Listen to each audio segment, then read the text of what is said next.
We are here on the Rematch for basketballnews.com and Fly TV, and we have the executive producer and writer for the newly released series on HBO called Winning Time: The Rise of the Lakers Dynasty, Mr. Rodney Barnes, and we have Dr. Solomon Hughes, who plays Kareem Abdul-Jabbar.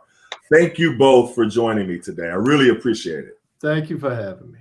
Yeah, thank you so much for having us. So first, I got to say, I appreciate you, reaching out to me, Mr. Barnes. We follow each other on Instagram, and you really just reached out to me one time. I was talking about, up the show on my radio show here in DC called The Collision, where sports and politics collide, and that's where you first heard me talk about it.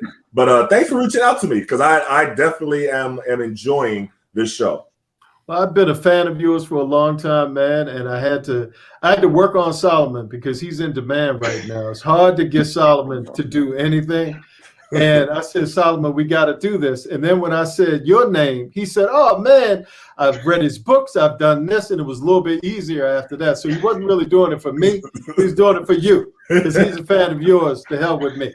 Oh, well, I am honored. Dr. Solomon Hughes, nice to meet you, sir. No, it's great to meet you, Etan. I've taught a couple courses about race and sports at Stanford and Duke, and you are always coming up as part of the curriculum. I remember you did a thing at Duke a couple years ago. It was during the same time that we were teaching a course on how inequality shows up in sports. And so it was, one of these days, hopefully I'll be able to actually get you in class. But bro, I've watched it for a long time. I've really admired just the way you've carried yourself, just how intentional you are about incorporating things into the conversations that need to be talked about. So yeah, bro, and again, just a longtime fan. So this really is an honor. Well, I definitely appreciate that. I definitely appreciate that. And yeah, sure, we can talk offline, and I'll definitely come and speak to your class. I would love to. So yeah, that's definitely an honor. Yeah, I didn't expect for that to be the intro, which I'll say, but I really appreciate it. So let's talk about the show. The show is off with a bang. Everybody is buzzing about it. And, I have so many questions. I'm really enjoying it. So let me start off with you, Mr. Barnes.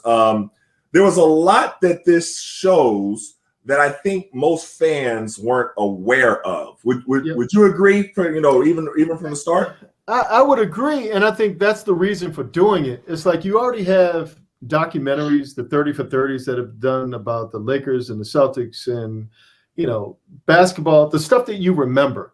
The purpose of this show is to give you a little bit of what you remember and then the behind the scenes and the other dimensions of what you never knew took place. And to sort of capture, it's funny because we see basketball in a modern era and we think that's what basketball has always been, or at least young folks do. So to be able to get a glimpse behind the scenes and to be able to speak to the past and how the past informs the present, that's sort of the purpose of why, to me, the show matters. Wow. And Dr. Hughes, you play Kareem, and it's amazing because, I've known Kareem for a long time. I've studied him when I was growing up, younger. I had the honor of having him, interviewed him for my previous book, We Matter, Athletes and Activism. And he talked about how important it is for athletes to use their voices. I have such tremendous respect for him. What was it like, and how did you prepare for playing Kareem Abdul-Jabbar? Sure. It was, I tell people it was one of the most, if not the most rewarding research process that I've ever engaged in. And I love that point about you and Kareem, because you're both from Harlem, right? And just the two great bigs to come out of that environment.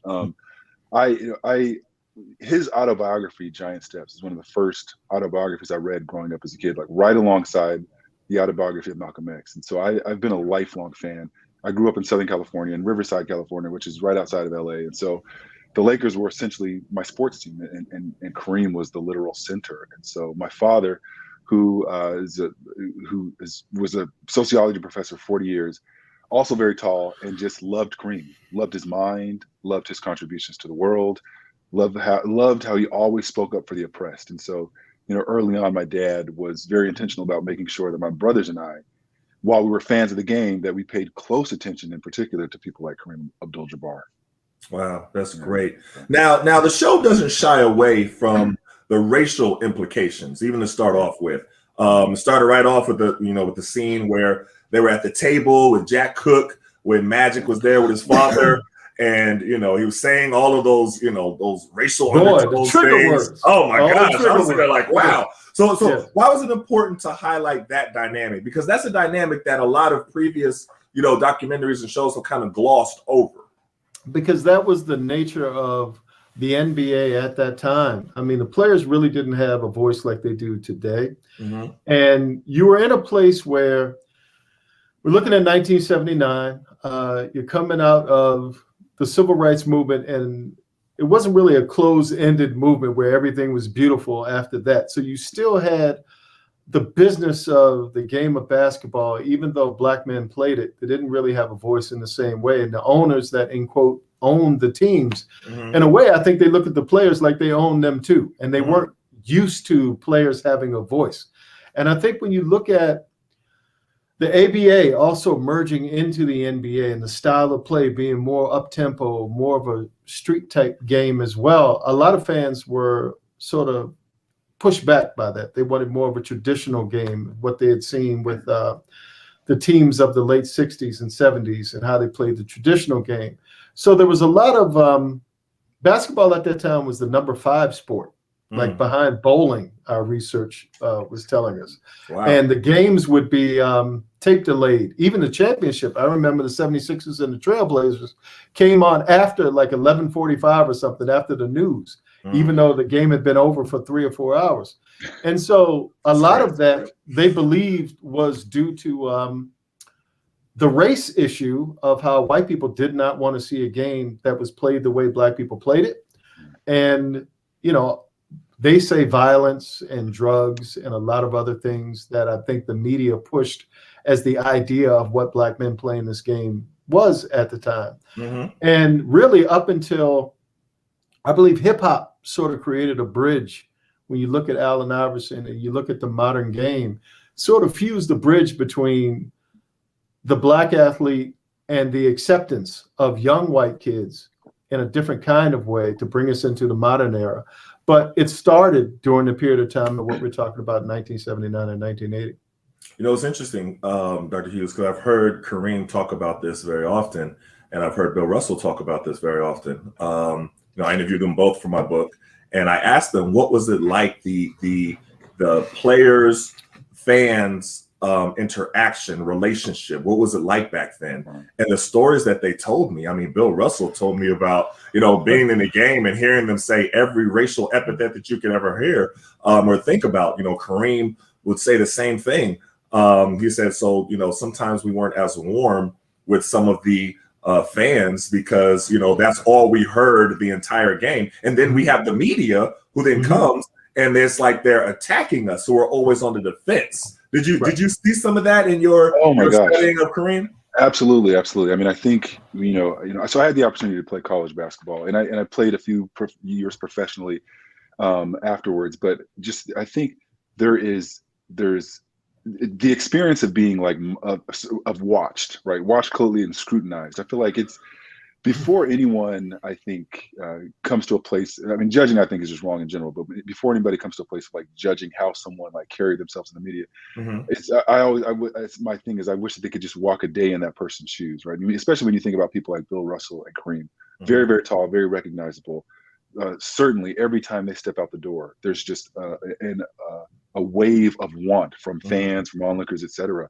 And then in particular, I think when you talk about sports media, it's a space that still really lacks diversity, and just how much more drastic it was then when, you're trying to dialogue across so many different, cultural barriers.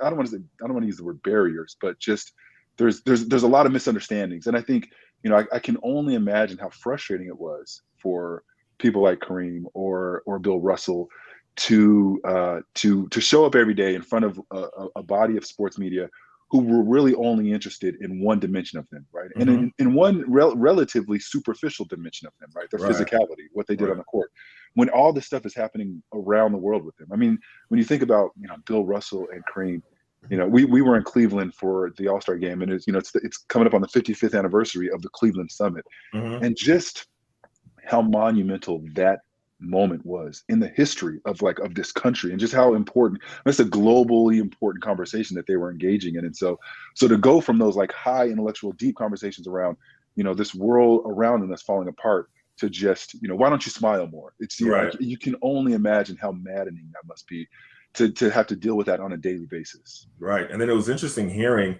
some of the criticism of Magic, in that first episode where he said he smiles too much. You know what I mean? And then you saw the dynamic between with Magic and Larry Bird, which I'm glad that y'all really pointed out, because that's, again, people gloss over that, and the racial implications. I thought that was really interesting because people still don't really, like to admit that there is a racial implication that plays into why Larry Bird was so beloved. Yep. And not to say that he wasn't the truth, like he was the truth. Yeah. But the fact that he was white, played into white, and you showed that. I thought that was a really interesting dynamic in a direction to choose, especially coming out the gate with the series. Stick with the show. It's going to we go deeper. We keep going. So I think you'll dig it. Yeah, that's great. That's great. And it's interesting that, I actually pulled up a quote from Larry Bird, because he said that, I have it right here. He said, "I think it's good for a fan base because, as we all know, the majority of the fans are white America." He said, and if you just had a couple of white guys in there, you might get them a little excited. That was a direct quote from Larry Bird. You know what I mean? And then we also heard different times when Isaiah Thomas mentioned something about, I think, Dominique, and then it was a backlash. But this is Larry Bird saying. It's not like they're making it up, but it's just that people don't want to recognize it. So I thought that was a really interesting element that you put in the show. Like, you had the words going on in the description, how they describe Magic, and how they describe Larry Bird. You say, "Oh, that means he's black, and then that means he's a white player." I really thought that was brilliant. Well, thank you first, and that was the edited version. If if there's a director's cut, you'll see as far as we went in the beginning. But you can't separate race from the game, certainly during that period of time. And it's sort of a responsibility of ours to go as far as we can with telling the truth. So a lot of people are asking about how it's gonna develop with the dynamic between Magic and Kareem, and the reason why it always comes up is because from the outside looking in, the contrast is the relationship between Kobe and Shaq, and everything that Magic did right and everything that Kobe did wrong in that relationship. So it even showed in the beginning, again, it showed Magic saying, "Oh, well, this is Kareem's team. You know what I mean? I'm just here to help Kareem.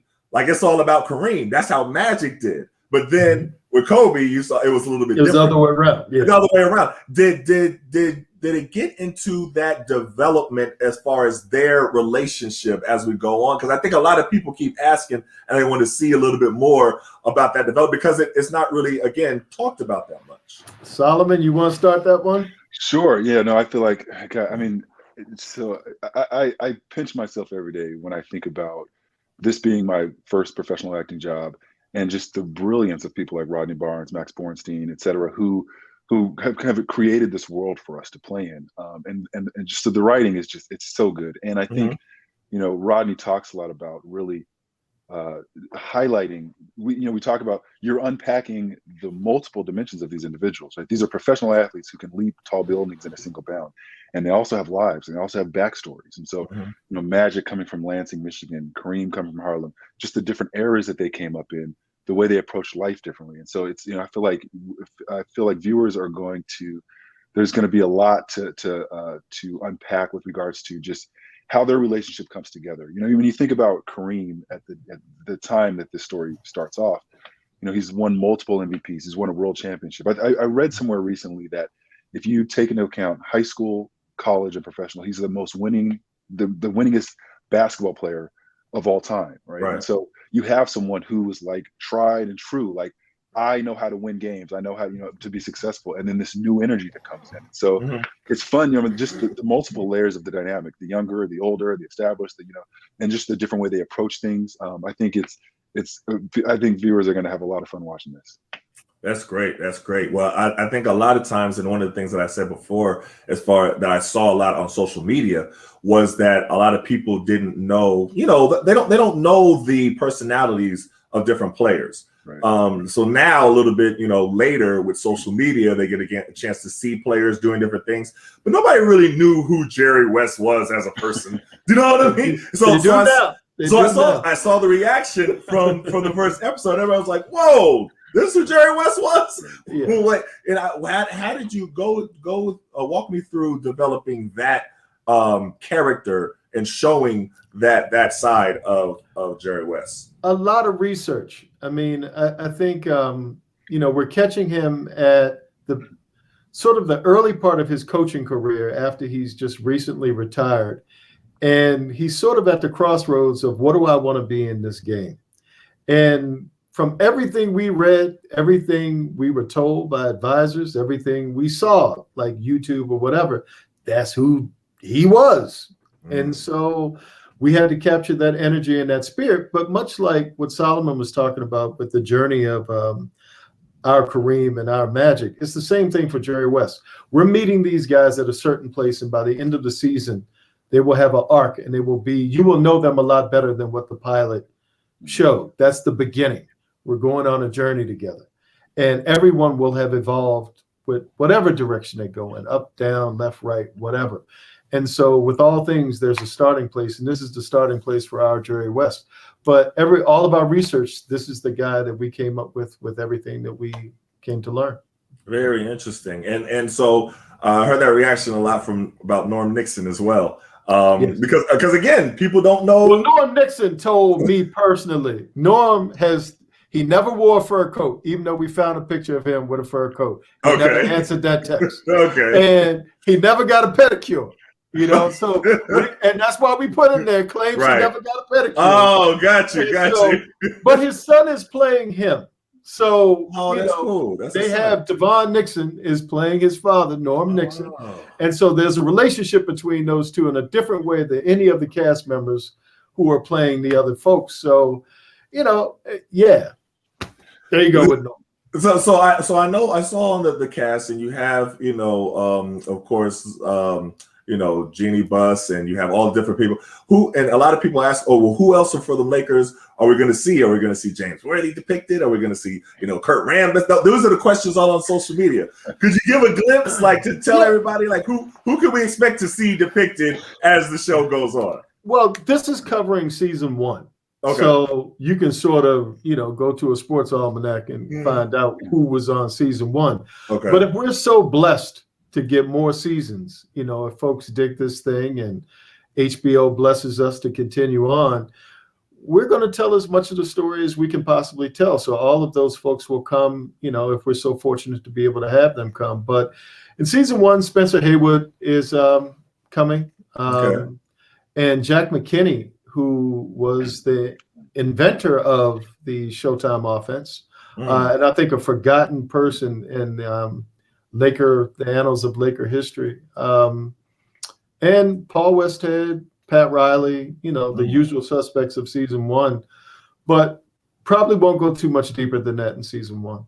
Okay. But Etan, I got to say, Etan, there is a character coming up, Maurice, played by our beloved Rodney Barnes, who is going to steal the series. Okay, no last name, just one name, Maurice. He's the former security He's going to earn a last name in season 2. If there's a season 2, I want Maurice to have a last name. Maurice is the head of Laker security. Okay. It was supposed to be a one-off idea that Max Bornstein, our showrunner, came up with. I walked into the office our first day. We were in Santa Monica, and we see all the actors on the wall. We had pictures of all the actors, and I see my picture, and I'm like, why is my picture up on the wall? You're going to play Maurice. All right, who is Maurice? Maurice is the head of Laker security. And I'm like, okay, I have been a security guard, 6'7", 350. I have been a security guard. All right, this will be fun. One time. Cut 2, I see scripts coming with Maurice in there. And now he's walking and talking, and he's doing other stuff, and he's doing other characters. So, I have this reoccurring thing where I'm playing this character. So that's great. Right. And Maurice is definitely a favorite amongst the cast. I feel like Maurice could have his own spinoff. I mean, just I've said that. He needs a woman. He needs a love interest. He needs all that. A lot of things. Some kids. Maurice needs a life. He can't just be standing at the door with that same jacket on. At least that's if it were up to me. But That's great. So let me ask you this: did you, Dr. Hughes, have you had a chance to meet and talk with Kareem and kind of ask him a little bit of questions in developing the character for the show? Right. I have not had the opportunity to meet Kareem. My younger brother got to meet Kareem when he played for the LA Defenders, and Okay. it's something we both talk about and cherish. Like just because we both grew up fans, and so I think one of the things that I benefited from was just he's been relatively generous with how much he shared about his life. Obviously Right. his autobiography, and then the books he wrote recently about his relationship with Wooden, et cetera. In addition to just the just his op-eds, et cetera. I feel like he's one who shares his perspective pretty openly. And then, of course, there's the HBO documentary Minority of One, which is such a gorgeous, revisiting of just his life from when he was born up until to who he is now. And so I feel like, so though while I've not had the opportunity to meet him, I feel like I definitely have benefited from just how generous he's been with what he shared about himself. Got you. And what about Magic? Did Magic talk to everybody, or did they pour in some of the like where did you get all of the stories and everything from? Like where did you get all the information from? Everybody wrote a book. Everybody except Dr. Buss wrote a book. So we researched, and sometimes multiple books. Gotcha. So we were able to go through research with their biographies, autobiographies, articles that have been written. I mean, these are some of the most famous people in the history of sports. So there's a lot of information out there about them. And then we had Rick Fox was our technical advisor. Okay. And we had other folks who came in that were connected to the Laker organization who gave us stuff as well. So a lot of research went into it, but not talking to the people themselves. Right. Now, how many episodes are there going to be? 10 episodes for season 1. Okay. And then hopefully for season 2, 10 more episodes. We're going to speak it into existence. Thank you, brother. Yes, we're hoping for 10 more. That's our penciled in plan. But again, it's up to the public. They demand by watching what they want to see. So that's the hope. Great. So I'm not going to keep you out too long, but what is some of the main takeaways that you want people to come away from watching this first season? What are the main takeaways that you want? I'll start with you, Dr. Hughes, and then come back to you, Mr. Barnes, with the same question. Sure. And I think, and this is why I really enjoy having this conversation with you, Etan, because I feel like there's with professional athletes, they really get just kind of cast as like one thing. And so, what I think, this is coming from the perspective of fans, from the writers to people who are in the cast. And so really understanding, I think it's a great question. And it's why it's particularly great to be talking with you about this, Etan, because I feel like you are one of the athletes that clearly has done, you're so much more than just an incredible basketball talent. And so I feel like, this is coming from the perspective of fans, from the writers to the cast, to the producers. And so really just trying to unpack the multi dimensions of their humanity. And in the midst of like lots of change, this is the beginning of entertainment really having a place in the realm of basketball, the global game that we view today. The fact that a LeBron James tweet can like spark a geopolitical conversation. Mm-hmm. This is really the beginnings of how basketball started being watched differently, and within that, the stories of these humans who were, it's like one of the things that I just filming this really gave me an appreciation for is the fact that they were intensely pursuing excellence on the basketball court, world championships in the midst of Hollywood. You talk about Distractionville, and the fact that they stayed true to their goals and that they, these different styles came together to produce something so brilliant and beautiful as the Lakers legacy. I feel like I feel like we're all better as humans when we try to think beyond what we superficially see in front of us. And so I hope that people take away from this is that, while you see these spectacular moves on TV, there's so much more going on behind the scenes with these people's lives. That's great. And Mr. Barnes, what is your hope that everyone takes away from this? There's a lot, but I'll kind of focus on one, and it piggybacks off of what Solomon said. When you look at where we're talking about 1979, 1980 with the black athlete, those brothers didn't have as much of a voice in the game. They just basically played the game. But when you see Magic at the table start to demand what he wanted, and we're talking about free agency, and we're starting to talk about independence as an athlete, when you look at like what the NFL is going through right now, where brothers don't have the same voice. Like, you can be ostracized or you can be blackballed for taking a stance. Juxtaposed to what the NBA is now, where when you had George Floyd or Black Lives Matter, those brothers could shut down, protest, stop playing if they wanted to, and really had power over the onus of their careers in the game itself. And I think if you look at where we're starting now and you look at where the game is now, there's sort of a hope there that you can evolve. You do have more power than just the verb of playing the game. And I would hope that, certainly for younger athletes that might be looking at this, that it would give them, some oomph to be able to see the power that they do have beyond just playing the game itself and the influence that they have. Well, I think that's great. And that's a great message for young people to have as a takeaway. So, hey, much respect to both of y'all. I'm looking forward to continuing watching this series. I told you my only complaint was that I gotten used to watching Netflix style, where I just binge through the whole thing. Yes. So now I have to wait each week. I'm like, oh man, I want to see it all in one setting. Patience is a virtue, brother. Yeah, Patience, it's coming. Netflix spoiled us because we can see everything, That's very true. But no, I'm definitely looking forward to it. So much respect to y'all. Thank y'all for putting this project together. And congratulations, Dr. Hughes, for this being your acting debut. I think that's great to be able to play Kareem Abdul-Jabbar. That's huge. So it gets deeper too. You got to watch this, brother. When we get around episode 105, that's his Emmy. Is that right?